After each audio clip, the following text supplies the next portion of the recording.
আসসালামু আলাইকুম ওয়া রাহমাতুল্লাহি ওয়া বারাকাতুহু। আজকের এই পবিত্রতম অনুষ্ঠানে আল্লাহ পাকের অশেষ রহমতে আমাদের যে পারিপার্শ্বিকতা ছিল তার মাঝেও, এবং আমরা জানি প্রকৃতভাবে গত কিছুদিন যাবত বৃষ্টি হচ্ছিল, আল্লাহর অশেষ রহমত ও মেহেরবানিতে আজকে জুলুস করার মতো একটা পরিবেশ আল্লাহ পাক আমাদের দিয়েছেন। প্রত্যেকে আলহামদুলিল্লাহ। অত্যন্ত মহব্বতের সময় এটি।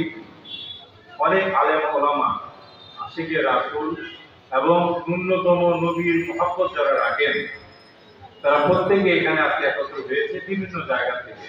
অনেকেও আসতে পারিনি। আল্লাহ পাক কিয়ামতের ময়দান যে তৈরি করেছেন, ইমাম গাজ্জালী রাহমাতুল্লাহ আলাইহি এর একটা ব্যাখ্যা দিয়েছেন।